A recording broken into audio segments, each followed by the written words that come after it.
Okay, mic check. 1, 2.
Uh, 2 minutes and 10 seconds.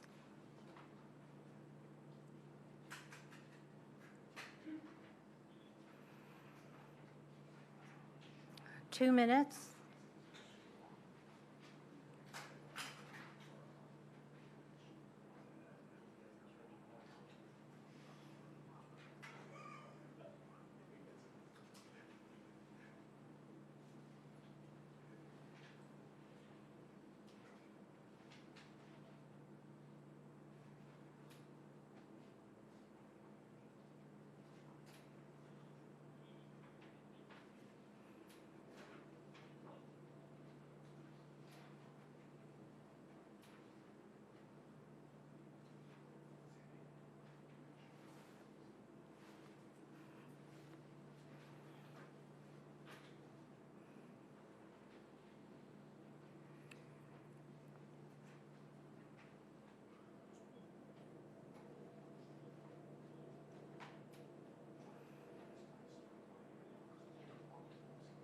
Okay, we have 1 minute now.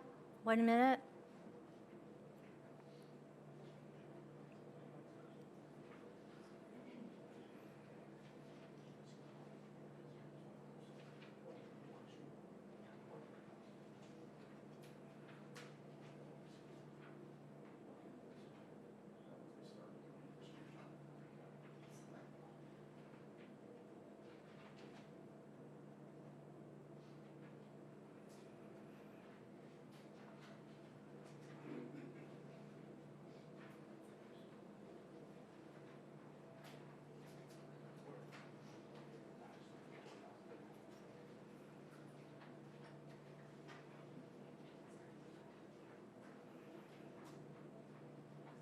Okay, 10 seconds.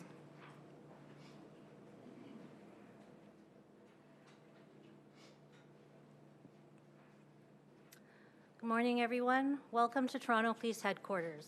Today, Chief Myron Demkiw and Chief Superintendent Joe Matthews of Detective Operations will provide an update on arrests made in multiple firearm discharge investigations, including the shooting at the U.S. Consulate that took place on March 10th. They will be joined by RCMP Chief Superintendent Jamie Zettler, Acting Regional Commander, Federal Policing, Central Region, Chief Superintendent Catherine Stevenson of Intelligence Services, and Inspector Pete Morris of the Emergency Task Force. Following remarks, they will be available to take questions from media. Chief Demkiw.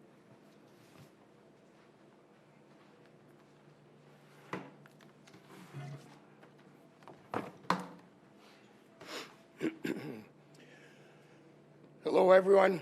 We are here today to provide an update on an ongoing investigation into separate firearm discharges that we believe are connected. As part of this investigation, we executed a number of search warrants and arrested 2 individuals. A third individual, also alleged to be connected to these incidents, has been previously arrested by the Halton Regional Police Service in April and has since been charged with multiple offenses. Also in connection with this investigation, there's an outstanding suspect, Zara Jabi. We are doing everything we can to find and arrest him. During the operation last week, one of our members, Constable Mark Benizzato of the Emergency Task Force, was shot and killed. This is an incredibly difficult moment for all of us. Mark's family has lost a husband, a father, and a son. And as a service, we've lost a colleague and a friend. This is an SIU investigation, but I can say that the suspect in Constable Pinizzato's death is in the hospital right now, in police custody, and will be charged with first-degree murder. The members of our emergency task force are amongst the highest trained officers in this country. They respond to the most dangerous calls. They protect this city. They safeguard their fellow officers. And they serve with exceptional courage. We owe them a tremendous debt of gratitude for the risks they take and the sacrifices they make each and every day. During the operation last week, we recovered 2 firearms, a 9mm handgun and a .45 caliber handgun, both of which originated in the United States of America.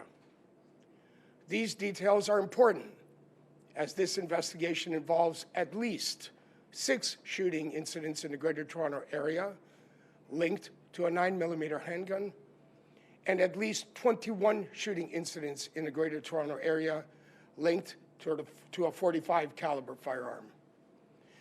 This is an ongoing investigation, and we are still doing ballistic testing, and more arrests and charges could come at a later date.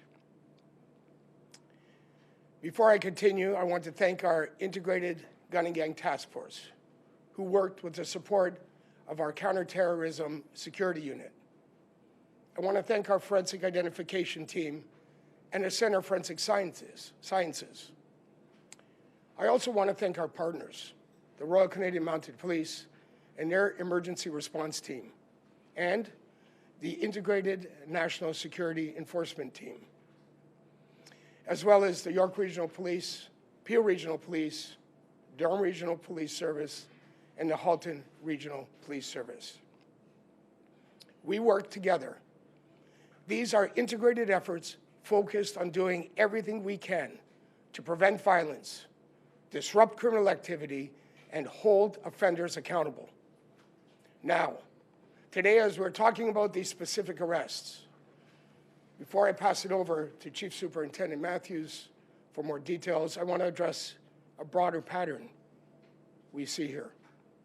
What we are dealing with in this case and in other unrelated incidences, including shootings at synagogues and Jewish schools, is a recurring and similar modus operandi, and that is criminals for hire. Through encrypted messaging apps, young people are hired to carry out attacks against various targets. And in order to get paid, they're required to film their attacks. Who is paying for this? This is what we are trying to determine, including by working with our RCMP and FBI colleagues. Now, I know there's been a lot of reporting about criminal groups and foreign actors, but what I can tell you is that we are still working actively to investigate who is responsible for orchestrating these criminal acts. What we know is that bad actors are using criminal elements in our city to carry out these dangerous incidents. And it is clear that some of the people hiring these criminals want to create a sense of fear in our communities, including in the Jewish community. While we continue to follow every lead, I want to remind all levels of government of the importance of legislative reform, including key provisions in Bill C-16, such as creating a new offense for the recruitment of persons under 18 to commit a crime, and Bill C-22 on lawful access. If law enforcement does not have the tools needed to prevent violence that is planned and paid for through encrypted messaging apps, it is all of us in our communities that suffer. And the risks and consequences are very real. Thank you, and I'll now pass it over to Chief Superintendent Matthews. Thank you, Chief. As you'll recall, on Tuesday, March 10th, 2026, two male suspects exited a Honda CR-V on University Avenue and fired multiple rounds into the U.S. Consulate. While the building was struck by gunfire, thankfully nobody inside was injured. Surveillance video later showed the suspects firing at the building while also recording the incident on their phones. The suspect vehicle, which was stolen just prior, was found abandoned in Scarborough. The Toronto Police Integrated Gun and Gang Task Force took the lead on the investigation with support from our Counterterrorism Security Unit. At the same time, our partners at the RCMP and the Integrated National Security Enforcement Team, better known as INSET, launched a parallel investigation and classified the incident as a national security matter. As our investigation progressed, we determined this incident was connected to several other firearm discharges investigations across the GTA, both in terms of the individuals involved and the firearms being used.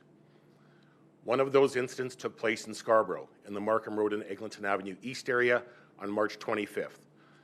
On March 25th, shots were fired at the front door of a unit inside a residential apartment building. Fortunately, no injuries were reported and the suspects fled the area.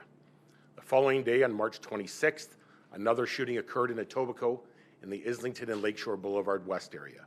Shots were fired at a business, damaging the storefront. Responding officers observed a dark Honda Civic fleeing the area at a high rate of speed and initiated a pursuit. The vehicle eventually collided with a fence and the suspects fled on foot. Again, there were no reported injuries. Through the course of the investigation, the Toronto Police determined that 3 incidents were connected and identified several of the individuals alleged to be responsible. On April 14th, Jayon Berger, 18 years of age, of Barrie, was arrested by Halton Regional Police Service in connection with a separate shooting in Oakville. While in custody, he was charged by the Toronto Police Service with multiple firearm offences related to the March 26 shooting in Etobicoke. Through these investigations, suspects were identified, and on June 11th, the Toronto Police Service and the RCMP executed multiple search warrants across Toronto. 2 individuals were arrested. Sheldon Tracy Stewart, 18, of Toronto, has been charged in relation to the shooting at the U.S. Consulate. He faces multiple firearms-related charges, as well as charges for failing to comply with his release order. The loaded firearm seized during his arrest, a Glock 17 9mm handgun, has since been connected to 6 additional shootings across the Greater Toronto Area, including incidents in Toronto, Peel, York, and Durham. Again, these were all firearm discharge incidents where no injuries were reported. During the execution of one of those search warrants, that same morning, we allege that Nicholas Bennett, 19 years of age, of Toronto, shot and killed Toronto Police Service Constable Mark Pinizzato. He will be charged with first-degree murder. Nicholas Bennett will also be charged in connection with the March 25th shooting in Scarborough and the March 26th shooting in Etobicoke. These charges include multiple firearm-related offences as well as breach of probation charges. While ballistic testing remains ongoing, we believe the second firearm seized that morning, a Springfield Armory XD .45 caliber handgun, could be connected to 21 additional shooting incidents in Halton, Peel, and Toronto, including the shooting at the U.S. Consulate. During the execution of our search warrants on June 11th, we did not find 19-year-old Zara Jabi. He is outstanding and wanted in connection with the shooting at the U.S. Consulate. Jabi was a youth at the time this photograph was taken. While we received judicial authorization to publish his identity to assist us in locating him, that authorization expires on Friday, June 19th. This investigation remains ongoing. While we've been able to connect these firearms to numerous incidents, we are still working to identify not only the individuals responsible for pulling the triggers, but also those who may have directed or organized these acts of violence. I want to again acknowledge the outstanding work of Toronto Police Service's Integrated Gun and Gang Task Force, our Counterterrorism Security Unit, our Forensic Identification Services Team, and the Homicide Squad, along with our partners at the RCMP, INSET, the Centre of Forensic Sciences, and York, Peel, Durham, and Halton Police Services. We will continue to work together to identify everyone responsible for these crimes and ensure they are held accountable. Thank you, and we'll now take your questions. Can you speak to the nature of this gun for hire network? It sounds like there might be a sharing of weapons. Do you have any sense of the scope of this network? And if you could speak specifically to the age of the, at least of the young people that you're aware of being co-opted into this. Obviously, we have young people who are just barely of adult sentencing age. Just help us with some of those details. Sure. The network, as we are investigating, as it's unfolding, it seems there are multiple networks, multi-layered, that the actual actors that are committing the violence are younger in age. In this case, we do not have anybody who is a young person. They're all adults that have committed these offenses, but it's not lost on us that the younger people are being recruited. But as far as these, we'll call them cells or networks go, we believe there's multiple. The sharing of firearms is common. We have 21 different shooting incidents with the .45 caliber, 6 with the 9mm, and we don't believe that it's the same person pulling the triggers in each one. We believe that the firearms are being swapped around. You mentioned synagogues and Jewish schools specifically. You haven't had confirmation of that yet. Are there any shootings that you can tell us about that you believe are part of this network for hire being responsible? So the commonality is the MO, or the scheme, as we call it, where we do believe that the people that have committed the shootings at the Jewish schools and the synagogues are involved in a similar scheme, and we take the evidence from the scene of the members videotaping the acts, which is common to ensure that they're getting paid for what they've been sent out to do. What does this have to do, if anything, with GFL's tow trucks? We've heard it all connected over the weekend. There definitely is an overlap. The shooting in Oakville was GFL related. Multiple shootings that are part of the linkages of the firearms are GFL related. I'm not going to go into detail with GFL as that investigation is ongoing, but what I will say is that through Project Resolute, Project Guardian, and Project Aegis, we have deployed multiple resources throughout the city in both uniform and plainclothes to keep the city safe. But the shootings related to GFL are ongoing. What are the encrypted apps that are being used to recruit the youth, and are there any social media apps that are also being used? So the information that we have thus far, WhatsApp, Telegram, and Signal, but we are expecting to uncover many more on device apps. And are the youth being initiated into these gangs, or are they simply being, sorry, I shouldn't say gangs, are they being initiated to participate in these crimes, or are they simply being paid and kind of cast aside when they've completed their task? So the information that we have, this is for monetary gain. Monetary gain. They're being paid for these acts. What spans of the network would you describe this as being? That's very difficult at this point to determine. We do know that there's multiple people are recruiting multiple youth in each cell. We're aware of that. We just do not know the scope of it. How many cells would you say there are? We don't have that information now. How are you able to navigate in terms of finding these cells? I mean, you're finding the end of it, you're finding people committing the act, but how difficult is it to try to actually uncover these cells and these networks and sort of where they originate from? Yeah, these are very, very complex investigations, as you're kind of highlighting there. That's why we are supporting our federal and provincial partners with legislative reform to allow us to be able to intercept encrypted apps, obviously through judicial authorization. So it is incredibly complex, but I can tell you the work of the members of the Toronto Police Service, all of our partners in both municipal, regional, provincial, and federal are working together, as well as international entities, to try to identify we'll call them back ends of these incidents. That said, are these networks, do you believe they go beyond the city scope? Do you believe they're national, possibly international? We do believe that they go beyond the scope of Toronto for sure. Can you describe your anger? I mean, obviously one of your own officers was killed by one of these guns for hire. Can you just talk about that? Can you restate the question? Your emotions. Obviously one of your own officers was killed by one of these alleged guns for hire. So can you just talk about, where you are emotionally I think, thank you for that. I think the first emotion that is not escaping anybody is sadness and sorrow. And I will tell you that it's been an incredible few days of public outpouring of support that has given us all strength to work through the grief process that we're going through as a community. And I do want to acknowledge the members of the Emergency Task Force who have continued to respond to the needs of this city each and every day since last week, and continue to go into harm's way with courage and distinction while they travel their unique journey through grief and sorrow. And I just am so incredibly proud and of them and their courage and distinction that they bring to work each and every day, but especially the last few days, as they are a very unique team environment, and they are working together collectively to support each other, support the organization, and continue to serve and respond to the most difficult of calls that a complex city like Toronto has to deal with.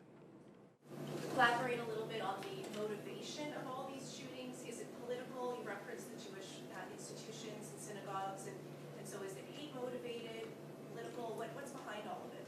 Well, that is certainly a subject of ongoing investigation. As far as the shooters themselves, they are being paid for these acts. As far as the organizers and orchestrators in the background, there are multiple dimensions to that. That is very much a subject of ongoing investigation. Chief, is there overlap with Project South? Has your investigation found that there are any connections to the Guns for Hire network in that case, specifically with the attempted hit on the jailguard? Well, I think the modus operandi are, can't escape us being an element of consideration in the investigation as we uncover more and more about what's happening. I don't want to comment too much about Project South as York Region is leading that investigation, but the MO we're describing today continues to be something of an ongoing concern. Can you describe how the networks work? Is there the clients pay the shooters directly, or are they going through a middleman? You want to talk about that? So while that maintains to be part of the ongoing investigation, the belief is that the middle person involved in the scheme would be the one paying the actual shooters that are committing the acts. We were under the impression that there was going to be an RCMP representative here, Chief Superintendent. Oh, sorry. Could I ask you a question about the U.S. Consulate shooting? As you'll be aware, the FBI has identified Mohammed al-Sadi as the person who orchestrated this based on a phone call where he's been identified as saying effectively orchestrated a consulate shooting and a shooting at a synagogue here in Toronto. Has that recording been shared with the RCMP, and what is your understanding of whether it's a group or an individual that orchestrated these shootings? So I am aware of the media reports with regards to this. Certainly we engage with our international partners as we do with our provincial municipal partners to gather information. We take a look at the information, we evaluate it, and we collaborate and corroborate it, and we use that evidence to try and move that into evidence and allow us to move forward with the investigation. The investigation is still ongoing. I do not want to comment as to whether or not the validity or not validity of that information, but it is part of our investigation. We're aware of it, and we're continuing to follow up on it. And perhaps a question for Chief Demkiw. Thank you very much. The operation last week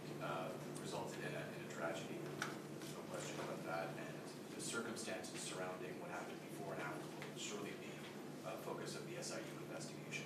But internally, what kind of work is being done internally to figure out what could have gone so wrong in that operation? I think first and foremost, it's important to recognize it is an SIU investigation, and we're doing what we need to do with our homicide squad and others to advance the collection of evidence and the presentation of evidence and the SIU process, as well as the criminal process that we expect to unfold as a result of all the search warrants last week.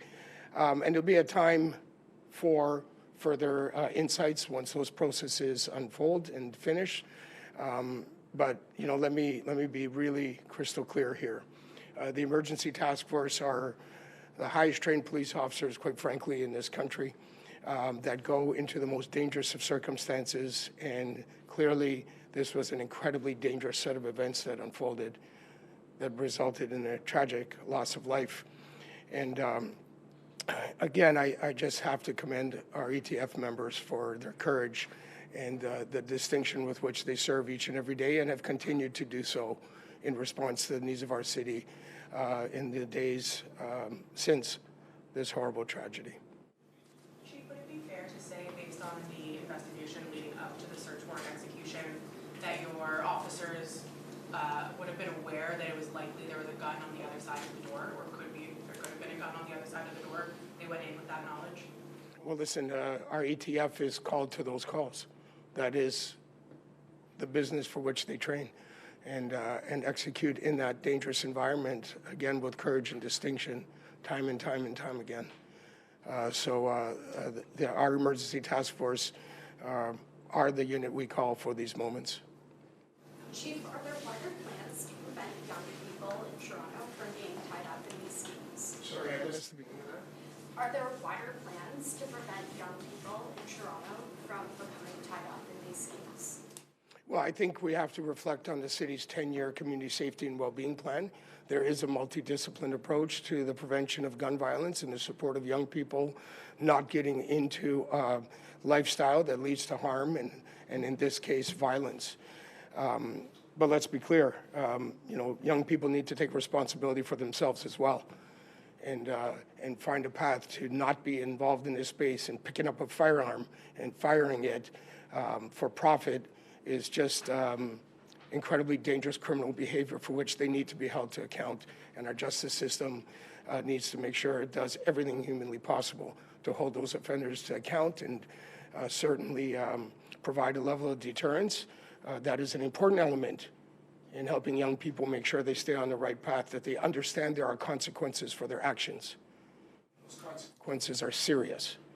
And that's why we continue to call for legal reform where necessary to ensure that appropriate deterrence is in place and that the criminal element that is perpetrating this harm can be put behind bars where they belong, frankly, to serve an appropriate sentence to deter others from doing the same. Chief, can you just speak to that Black Creek community? They were sharing condolences for the police community and the loss of your officer, but they're also feeling pretty terrorized by gun violence, including having yet to recover from the death of 8-year-old Jabai. Can you just speak to what resources are available for that community because they feel like they're being left behind?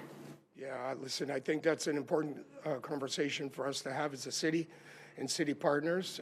From a policing perspective, we certainly invest in our neighborhood community officer program to make sure we have resources in place for a protracted period of time to build relationships and build a sense of community with everyone who lives there. But also the city agencies are there supporting the community. The city councilor I know is very, very engaged in the community there. So there's a multitude of city partnerships that come together in support of the community, and particularly in that area. Mr. Berger and Mr. Bennett were at the same shooting in March. Sorry, I can't hear you. I'll just a sec.